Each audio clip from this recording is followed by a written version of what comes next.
Hello friends, and welcome to today's video. Today I'm going to be talking about a product that I received in my September Ipsy subscription, and this is the last of the September products, just getting my October products now. And this one is an eyeshadow, and it's not usually the kind of thing that I would do an entire review about because it's one little eyeshadow, but I had actually never heard of this company before. This is Elizabeth Mott. It's called Pop Goes the Shadow, and I thought this might be an interesting opportunity to learn about a company that I had never heard about before, share with you what I've learned about it, tell you a little bit about this product, do some swatching, putting on my eyes, and we'll get to maybe learn if there is a new company out there for cosmetics that maybe will be something kind of cool. So what I'm going to do is talk a bit about the company. I'm going to talk a little bit about this product. I'm going to, I have a little bit of my eyes today, but I'm going to try to build it up and do some more with it. And then I'll give you my thoughts on it. So if you want to skip forward, I will put timestamps down below. And let's start talking about Elizabeth Mott, which I had never heard of before. So a company called Elizabeth Mott, you would think it was founded by Elizabeth Mott, but it is not. It was founded by a woman named Alice Kim. Alice Kim lived in New York. She worked in the fashion industry, and she found that she was trying to make her makeup look good after 12-hour days running out to events at night. And she was really looking for products that were going to be long-lasting, products that were going to work for her. We've heard this story a ton of times before in people who have founded cosmetics companies. The interesting thing about this story is that Alice found that she had a lot of cosmetics that were Korean cosmetics and skincare products.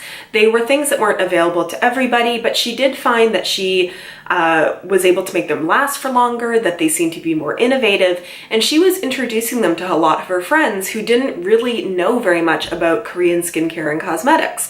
She was sort of introducing them to brands and formulations and cosmetics they didn't know about before. And so she decided in founding her own company that she was going to source the products that she was selling from Korean factories so that she could get this innovation, she could get the formulations that she found really worked better than a lot of the North American counterparts. You may be asking the second question that I also asked myself, why is it called Elizabeth Mott if there is no Elizabeth Mott? So it turns out that Elizabeth Street and Mott Street are two streets in the fashion district in New York where she spent a lot of time. It's in the area known as Nolita, which means north of Little Italy. And while I was reading that, I thought, in the city that I'm in, I live north of Little Italy. Maybe I'll just start calling my area that, make it sound a little bit cooler. But that is where the name came from, is Elizabeth Mott, and it was sort of a dedication to New York City. When you look at the line of cosmetics and brushes, it's not a full cosmetics line.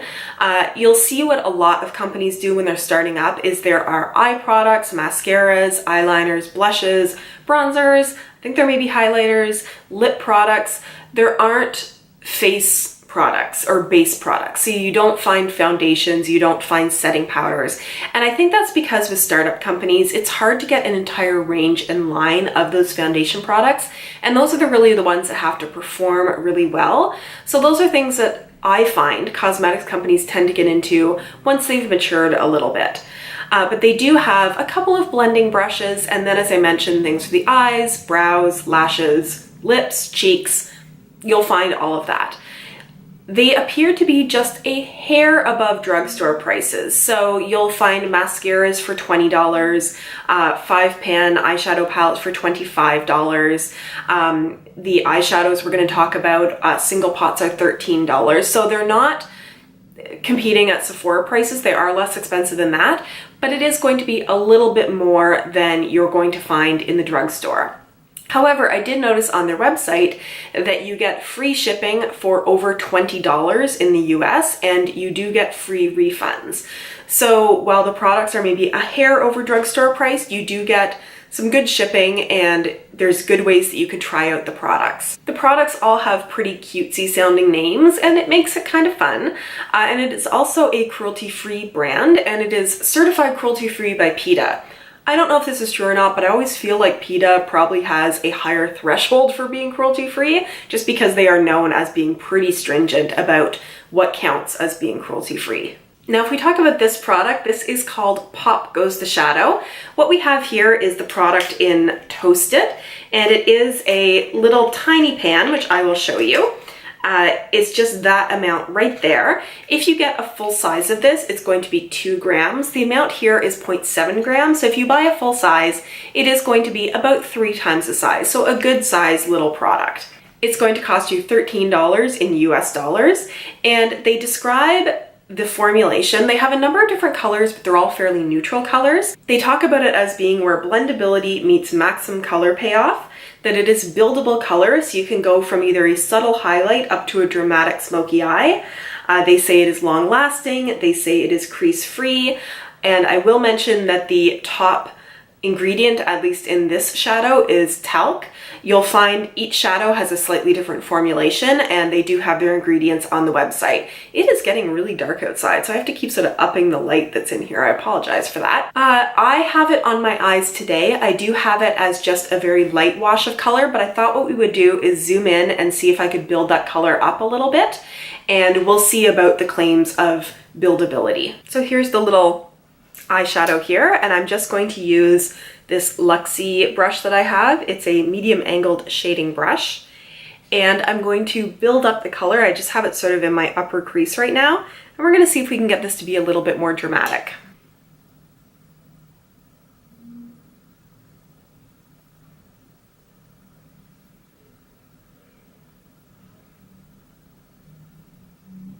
So I would say while I do find it to be nice and blendable, I don't find that I can really build it up much deeper than I have it right now. I'm going to try using my finger to see if I can really pack some pigment on the outer corner of my eye.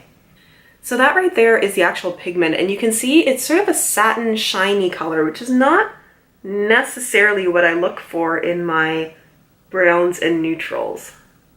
So that seems to be the smokiest I can get this color to go.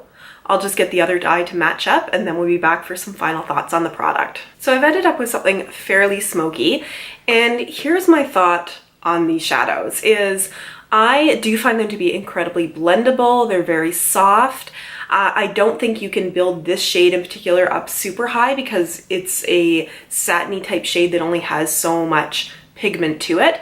And I will say it does look like they all might be that satin kind of shade, or not shade, but that satin kind of finish to it. So I have worn this prior to doing this review.